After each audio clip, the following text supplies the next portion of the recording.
பரிசுத்த நாமத்துக்கு நன்றி. என் பேர் பத்மஜா, அம்பத்தூர்லேருந்து நான் வரேன். என்னுடைய கணவர் வந்து ஒரு கம்பெனியில் வேலை செஞ்சுட்டு இருந்தாங்க. அந்த கம்பெனியுடைய எம்டி வந்து என் கணவருடைய நண்பர். அந்த நண்பருடைய கம்பெனியுடைய வளர்ச்சிக்காக எங்களுடைய சொத்துக்களுடைய டாக்குமெண்ட்ஸை அந்த நண்பர் கேட்டார்.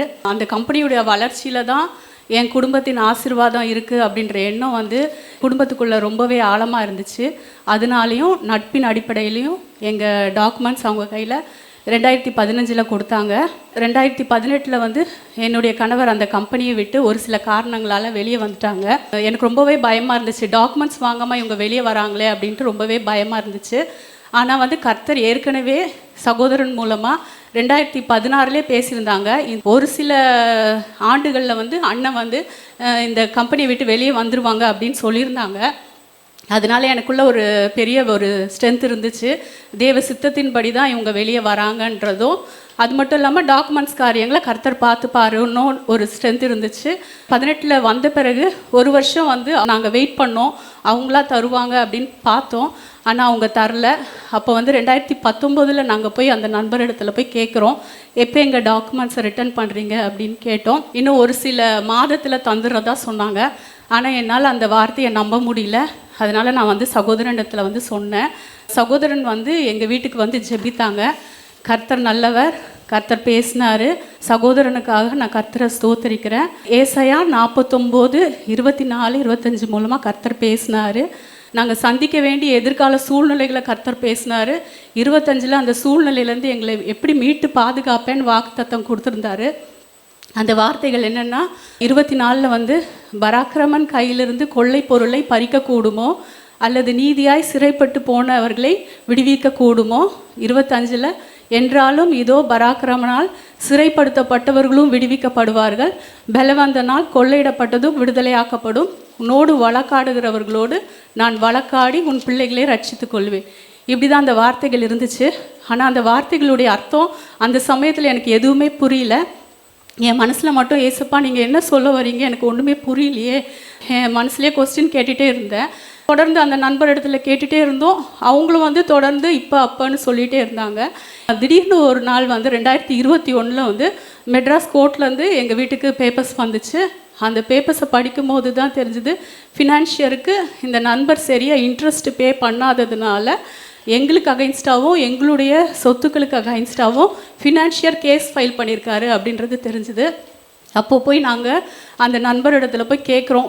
எங்கள் டாக்குமெண்ட்ஸை அவங்க கையில் கொடுத்துட்டு அவங்ககிட்டேருந்து எந்த ஆதாயமும் நாங்கள் வாங்கலை. இது முழுக்க முழுக்க நட்பின் அடிப்படையில் மட்டும்தான் அந்த டாக்குமெண்ட்ஸ் கொடுக்கப்பட்டுச்சு. அது மட்டும் இல்லாமல் எங்கள் டாக்குமெண்ட்ஸ் அவங்க ஃபினான்ஸ்க்கு வச்சு எவ்வளோ பணம் எடுத்தாங்கன்னு கூட நாங்கள் தெரிஞ்சுக்க விரும்பலை. அவ்வளோ நம்பிக்கை அவங்க மேலே. அதனால் இந்த காரியத்தை குறித்து அவங்கக்கிட்ட கேட்டோம். கேட்கும் போதும் அப்பயும் ரொம்ப நம்பிக்கையாகவும் ஆறுதலாகவும் பேசினாங்க. ஆனால் அந்த வார்த்தைகளை கேட்டு நம்பிக்கையும் வரல, ஆறுதலும் வரல. அப்படியே வீட்டுக்கு வந்துட்டோம். என்ன செய்கிறது, கொடுத்தாச்சு அப்படின்ட்டு. அப்புறம் வீட்டுக்கு வந்த பிறகும் இந்த வார்த்தைகள் தான் எனக்குள்ளே ஓடிட்டே இருந்தது. அப்பா என்ன சொல்ல வரீங்க இந்த வார்த்தைகள் மூலமாக அப்படின்ட்டு. அப்போ தான் எனக்கு புரிஞ்சுது, பராக்கிரமன் என்ற ஒரு ஆள் இருக்காங்க, பலவந்தன் ஒரு ஆள் இருக்காங்க, நீதியாய் சிறைப்பட்டு போனவர்கள்னு ஒருத்தர் இருக்காங்க அப்படின்ட்டு 3 நபர்கள் இருக்கிறது எனக்கு புரிஞ்சுது. மனசில் கொஸ்டின் கேட்டுகிட்டே இருக்கேன், எஸ்பா அந்த 3 பேரும் யார் அப்படின்னு கேட்டுகிட்டே இருக்கேன். இப்படி இருக்கும்போது வந்து 2023 வந்து ஃபினான்ஷியருக்கு ஃபேவராக கேஸ் முடிஞ்சுது. அப்போ தான் வந்து எங்களுடைய நிலைமை எனக்கு புரிஞ்சுது. அது மட்டும் இல்லாமல் வந்து கர்த்தர் பேசின ஒவ்வொரு வார்த்தைகளுடைய நிறைவேறுதலும் எனக்கு புரிஞ்சுது. ஃபினான்ஷியர் என்ற பராக்கிரமனால் நாங்கள் சிறைப்படுத்தப்பட்டோம், நட்பு என்ற பலவந்தனால் நாங்கள் கொள்ளையடிக்கப்பட்டோம், நீதியாய் சிறைப்பட்டு போனவர்கள் நாங்கள் தான் அப்படின்றது புரிஞ்சுது. ஏன்னா கர்த்தருடைய வார்த்தை வந்து அந்நியனுக்காக பிணைப்படாத அப்படின்றத கர்த்தருடைய வார்த்தை. அந்த வார்த்தையை மீறினதுனால தேவ நீதியின்படி நாங்கள் சிறைப்பட்டு போயிருக்கோம் அப்படின்றது தெளிவாக எனக்கு புரிஞ்சுது. அப்போ வந்து அந்த வார்த்தைகள் 25வது வசனத்தில் பேசின வார்த்தைகள் தான் என்னை பலப்படுத்தினது. என்றாலும் இதோ பராக்கிரமனால் சிறைப்படுத்தப்பட்டவர்களும் விடுவிக்கப்படுவார்கள், பலவந்தனால் கொள்ளையிடப்பட்டதும் விடுதலையாக்கப்படும்.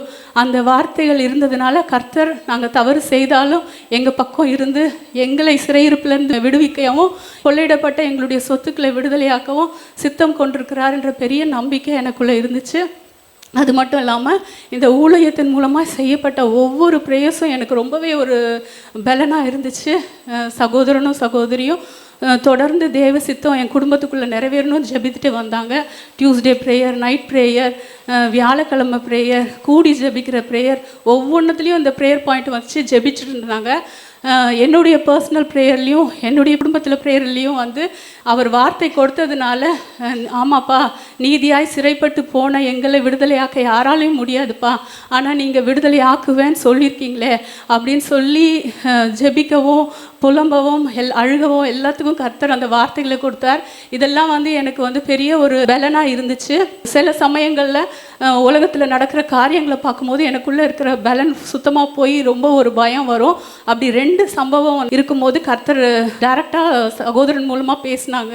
ஒரு டைம் வந்து நியூஸ் பார்த்துட்டு இருக்கும்போது ஒரு நபர் வந்து அவருடைய சொத்தை வந்து ஏமாற்றிட்டதா வந்து சொல்லி அழுதுட்டு இருந்தாங்க இன்னொருத்தர்.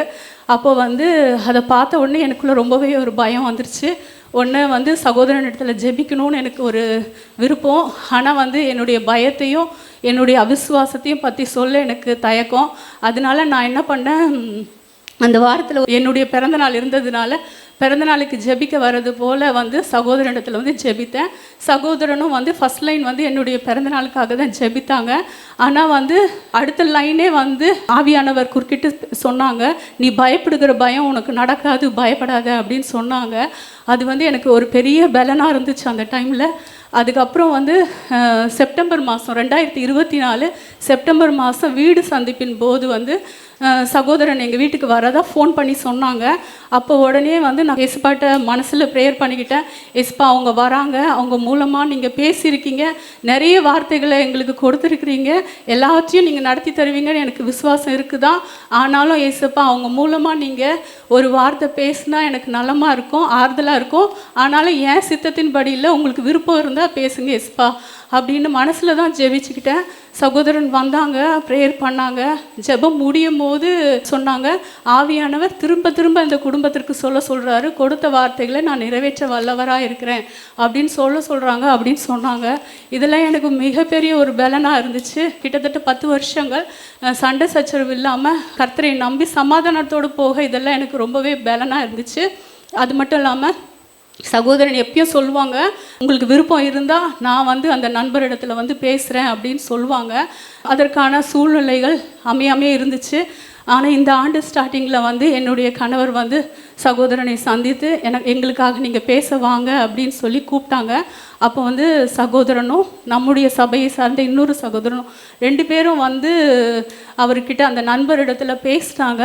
பேசும்போது வந்து அப்பயும் அவர் வந்து தந்துடுவோம், 15 நாளில் தந்துடுவோம் அப்படின்னு சொன்னாங்க.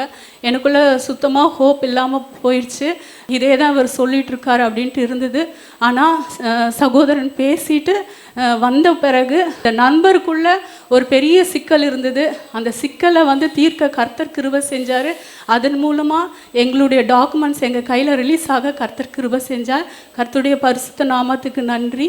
என்னோடு வழக்காடுகிறவர்களோடு கர்த்தர் வழக்காடி என் பிள்ளைகளை ரட்சித்து கொண்டார். அதற்காக கர்த்தரை ஸ்தோத்தரிக்கிறேன். இந்த ஊழியத்தின் மூலமாய் எங்கள் குடும்பத்துக்கு கிடைச்ச தேவ தயவு மூலமாய் நானும் என் குடும்பமும் என் பிள்ளைகளும் நிர்மூலமாகாமல் பாதுகாக்கப்பட்டோம்.